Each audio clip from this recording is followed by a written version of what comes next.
Florida has a highway that goes from its southern tip all the way to the middle of the ocean for about 120 miles. This is Florida's Highway to Nowhere, perhaps better known as the Overseas Highway. But why build a highway that doesn't seem to connect to anything important? Well, to start, we need to first talk a bit about the Florida Keys.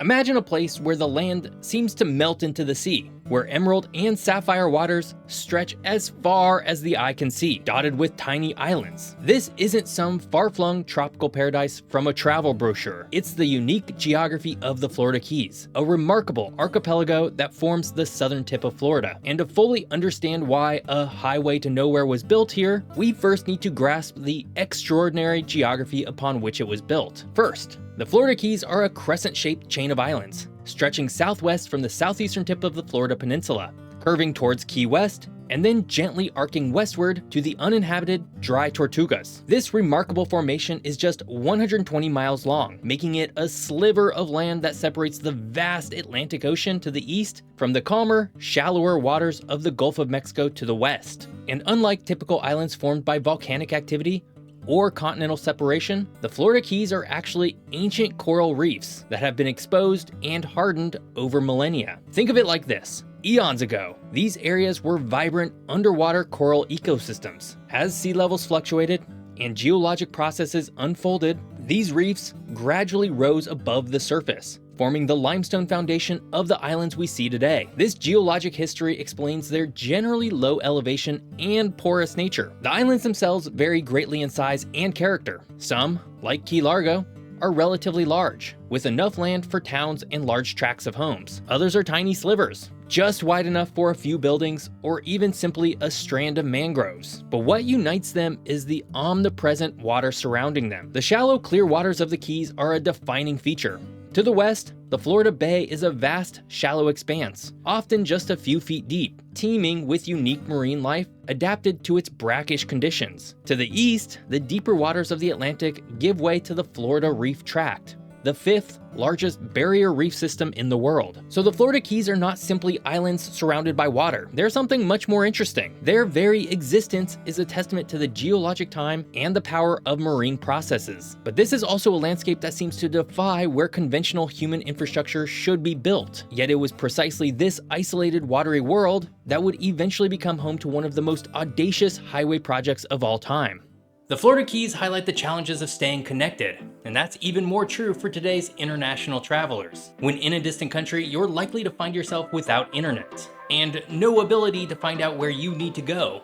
This is where Saily, your new travel buddy, comes in. Saily offers an easy-to-use eSIM app that helps you stay connected to over 200 places around the world, while eliminating the need to constantly find and buy a physical SIM card. Instead, it uses eSIM. Think of an eSIM as a digital SIM card that works without needing to put anything into your phone. It just works. And with Saily, you just choose a data plan, install it on your phone, and you're all set to have internet wherever you go, without those expensive roaming fees. It's designed to make staying connected easy and affordable. I've been in Europe since June, traveling from Germany to the Netherlands, then Finland, Estonia, and now Lithuania. And throughout it all, I've been connected as if I were back home in the United States. So if you're planning your next adventure, Saily's got you covered with global and regional plans for less than the price of a cup of coffee. And you can even get a full refund if your phone's not eSIM compatible. So,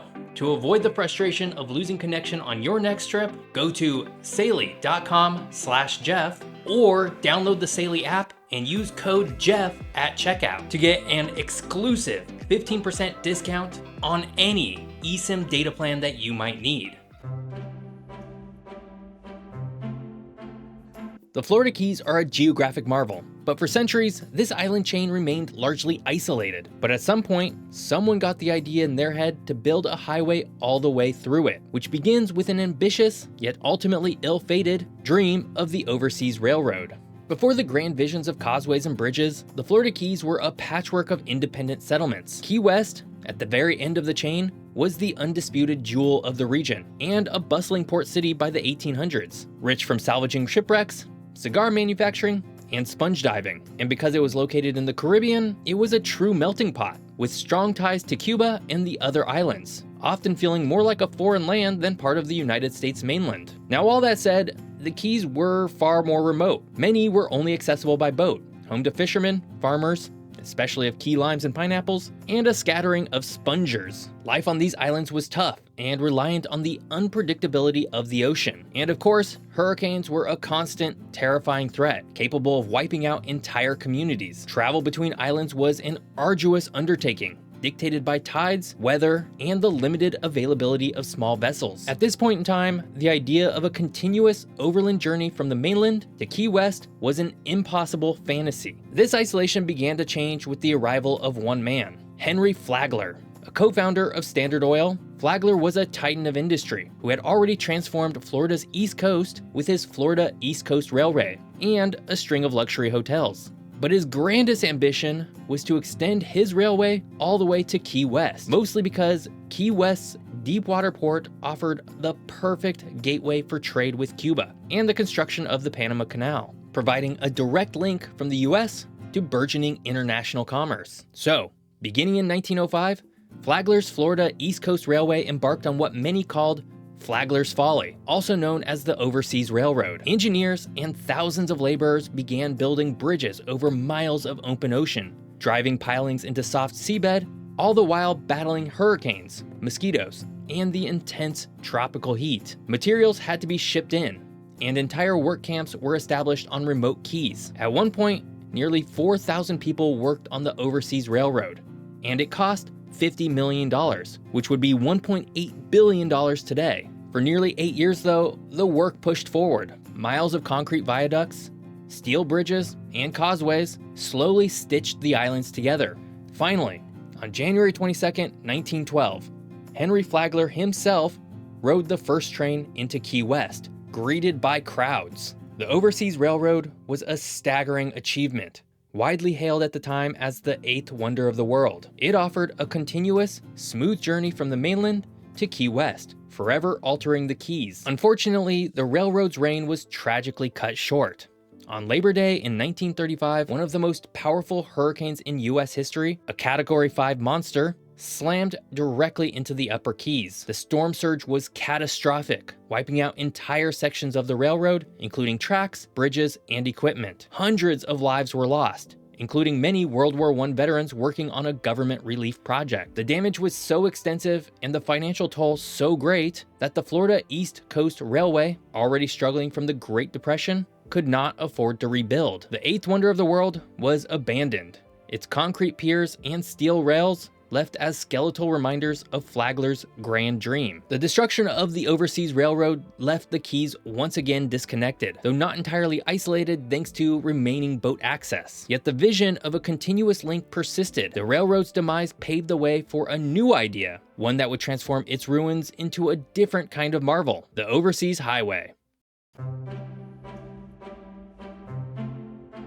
With the Overseas Railroad in ruins, the Florida Keys were once again largely cut off from the mainland, leaving many to wonder, why would Florida, after such a monumental and costly failure, embark on building another major thoroughfare to what still seemed, to many, like the middle of nowhere? After all, at this point, Miami was already the major port of the region, and Key West, the largest settlement on the Keys, home to just a little over 25,000 people by 1950. That's a lot of effort for not a lot of people. The immediate aftermath of the 1935 hurricane left the Keys in a precarious state. Key West, once a bustling port thanks to the railroad, faced economic collapse. Without the direct rail link, the flow of goods, tourists, and fresh produce was severely hampered. The islands, already vulnerable due to their low-lying nature, now faced the added burden of extreme isolation, making recovery and future growth seem impossible. There was a desperate need to reconnect to the mainland. Enter the opportunity presented by Flagler's abandoned railway. While the hurricane had destroyed much of the tracks and many wooden trestles, critically, a significant portion of the massive concrete viaducts, built to withstand hurricanes, remained remarkably intact. These colossal structures offered an incredible foundation for something new. As such, the state of Florida through its roads department, saw the potential during an age when the United States was investing massively in building its way out of the Great Depression. Converting the existing railroad foundations into a highway presented a far more economically viable solution than rebuilding a railway, which was seen as a dated form of transportation technology. You see, by the 1930s, the automobile was rapidly becoming the dominant mode of personal and commercial transportation in America. A highway, rather than a railroad, aligned perfectly with this evolving trend, and the federal government of the United States at the time was practically handing out billions of dollars to states to build things everywhere. But building a highway to nowhere would still require some justification beyond wanting to reconnect Key West to the mainland, and the military provided a really good one. At the time, the Keys held strategic military importance, especially with growing global tensions leading up to World War II. A reliable land link to Key West would facilitate troop and supply movements to naval bases located along the Keys. And so,